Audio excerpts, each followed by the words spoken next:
Hey, it's Doug Wrench at Hammersmith Equestrian Center in East Ennis, Massachusetts, with our Doug and Beans video series. This is Amanda McPhee, right? Yeah, I'm the assistant head trainer. Yep. And today we're going to talk about English saddles, English saddle patterns, and the quality of the saddle. Do you really need to buy an expensive saddle? So, we've got 4 saddles here, all completely different, you know, and the first one is a dressage saddle pattern, which the way you can tell is usually it's the shape of the seat, okay, and the length of the flaps. So you can see a dressage saddle has a very long flap, okay. You know, if you're into, especially if you're not a dressage rider and you just like to sit like Beans and I like to sit on a horse, much easier to sit trot in a dressage pattern saddle. Much more comfortable on the trail. I always say it's the closest thing you can get to a Western saddle, is a dressage pattern. Nice and deep, and it always has this nice heavy knee roll here. It's always pretty cushioned and comfortable. It's usually a little bit more thick than a lot of the other English saddles. It's another way you can tell the difference. Then the next saddle we have is an all-purpose saddle, and it's going to be a compromise between that and the next one we're going to show you, a hunt saddle. It's still's got a pretty high cantle or seat on the back, shorter flaps than a dressage saddle. So you're not going to sit as direct up and down. You're not going to have as long as stirrups riding that saddle. But the majority of the people out there learned in an all-purpose saddle learned English, you know. And to this day, I think they're fine. You know, they're fun to ride in. It's a nice compromise. A lot of times I go to the, even though I ride the dressage saddle almost all the time, I go to the beach a lot of times. I'll take the all-purpose. Yeah, and if you're gonna get a saddle for your kid and it's their first saddle, I usually always say go with an all-purpose saddle for their first saddle, because you usually never know what direction they're gonna go in their riding. So you want to make sure it's something that they're gonna get a lot of use out of and be able to use long term. Right, and if they're gonna jump at all, very hard to jump with a dressage pattern saddle. So, and then the last saddle we have is a jump seat. Again, as you look at them, it's going to be much more minimalist approach. It's going to have not as high a back on it. It's going to have much shorter flats. So you're going to ride that with shorter stirrups. So it's just a different pattern altogether. And then the last one, this is a dressage pattern saddle. This is a saddle. It's called an Ansor Treeless saddle, which means as opposed to all the rest of the saddles here, it doesn't have a rigid tree in it, so it's very similar to a bareback pad or something. So it's very high quality. Well, then now we'll talk. You have anything to add about the different patterns before we talk about quality of saddles? I think another difference too is a lot of the time, like we were saying, this one's treeless. The tree of the saddles is usually different. So in a hunter saddle, the tree is usually a little bit shorter, a little bit.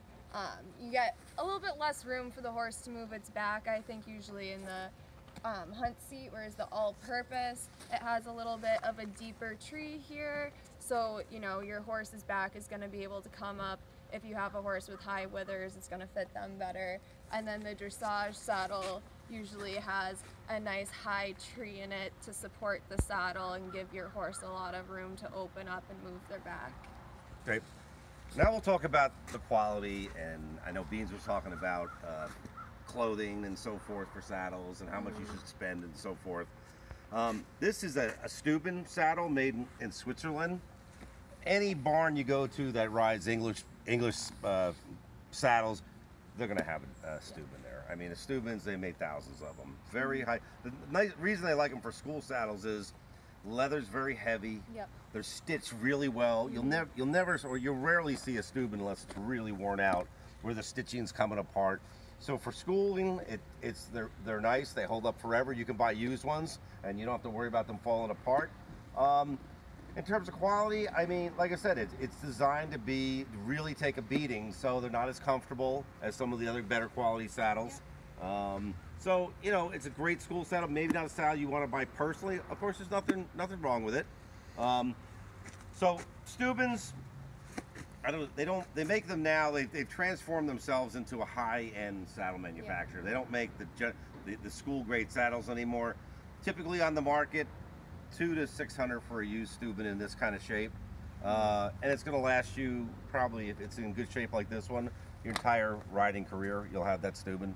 It'll last forever. Next one we have here, this is a French saddle.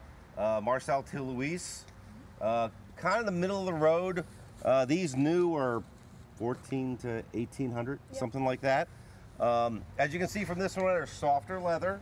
Okay, probably a better construction on the tree, so it's probably going to fit horses, going to fit a wider variety of horses, and you're going to have less problems with stacking pads under them and so forth. As you can see, this one, we use this as a school saddle, which probably isn't the best idea in the world. You can see like it's starting to wear a little bit, and some of the stitching's coming apart. So not a super durable saddle in terms of when you get into the medium range saddles, you really got to take care of it. And if it was my saddle, and I would just use it myself, you know, and it'd probably hold up fine. This one down here is a Swiss, high-end Swiss dressage saddle made by a company named Sprigg. There are a lot of them out there that make good quality saddles. And the way you really spot the good ones is if you just take this leather and move it, you can just see that, you know, anybody can tell, like, wow, this is very nice quality, okay? Now, the thing is, when you buy a saddle like this and you have a saddle fitter come in, chances are this saddle's gonna fit just about everybody, okay? Because the quality is there. When you get on it and ride this, Beans and I are always fighting over the saddle because it is so comfortable and so well designed. There's, you know, you get no chafing, no nothing. The seat is nice. It's not super soft, but it's just designed so well. A saddle like this, brand new, is going to cost you $4,000. You know, so it's probably worth every penny of it. Whereas Beans was saying, like, well, you don't want to spend all this money on boots, especially when you're a kid and all that. With a saddle, you're going to ride better with an expensive saddle, you know. So maybe when you're first starting out, before you're serious about riding, when you decide that you're going to ride for a long time and you're going to take up the sport and you're going to do it, it's probably at some point worth investing in one of these. If you buy a used one, again, similar to the Steuben, all the Swiss saddles, usually they're made so well, you're not going to find one with anything coming apart, the stitching or so forth. I mean, they're very, very, very high quality. All right. And the last one, the Answer, which again is treeless. It's kind of hard to demonstrate it. If you look underneath, it has no tree, it has no ridge in the center, or it has a space where the horse, like let's show you on the other one. We've actually got this void in the center, doesn't have one. This one is stiff, just like it had a rigid, like the old saddles had wood in them there. This moves, okay? That's not rigid. When you ride a saddle like this, you'll notice that you can really feel the horse through the saddle. Not a saddle that you're going to put students on.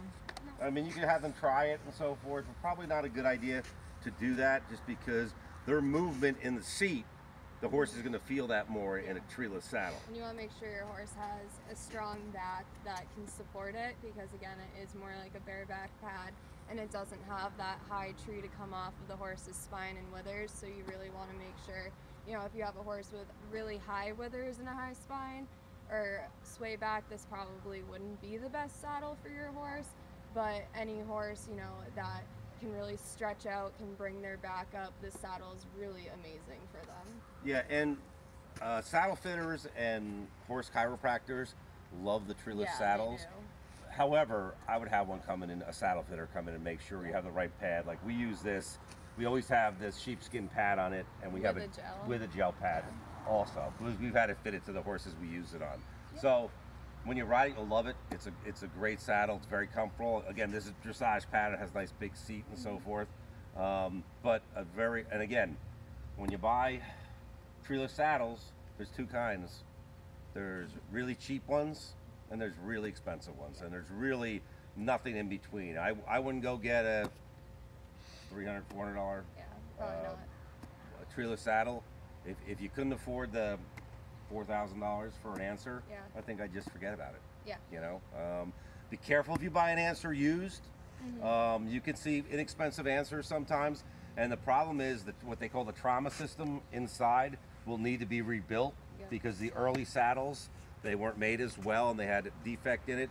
Answer will do it for you, no problem, but it's like $1,000 to update the trauma system. So just something to keep in mind. Beans, you have anything to add about English saddles? Well, I think when it comes to buying a saddle, whether it's for yourself or for schooling and your students, you know, there's absolutely nothing wrong with buying a used saddle. You know, you just always want to make sure that you're looking at the quality of it, to make sure that the leather is not worn out or cracking, to make sure, you know, any of the billet straps are in good condition, see if you need to replace anything. And it's always a good idea, like Doug was saying, to have a saddle fitter come out and look at the saddles on your horse, because when you buy a used saddle or even a new saddle, you can always have it restuffed to fit your horse better, and that gives you a better ride, and it's just better for your horse's health. Yeah, and if you're looking to use saddles and you find one that's a little stiff but the leather's still in good shape, don't get it and oil the hell out of it. Okay, you can oil it a little bit, get it looking good, but just putting it on the horse, it's going to get warm. Horse is over 100 degrees. Yep. Okay, it's going to sweat, put some moisture back into the leather. Surprisingly enough, when you're dealing with saddles and you're conditioning dry saddles, manufacturers recommend sometimes wetting them with a sponge. So the sweat from a horse, you know, the worst thing you can do to a saddle is not use it. You know, the more you use it, the horse keeps it alive. It's like a living thing. So I hope that helps with English pattern saddles and the quality of them. If you have any questions, please post them or ask them in the comment section. We post on YouTube, Facebook, and Instagram. And we'll see you guys next week. Oh, one shout out. Remember, tomorrow morning, or tomorrow, I think they start at 10, at Cape Cod Equestrian Association, formerly known as the Rough Riders. They're on White's Path in South Yarmouth. Okay. We'll be there. They have their annual open house. It'll be really fun. We'll boost it up. You can meet Beans and I. And they'll have some riding demonstrations, a lot of horses there. It'll just be a fun morning, or a fun morning and early afternoon. So we hope to see you guys there. So thanks for watching. Thank you.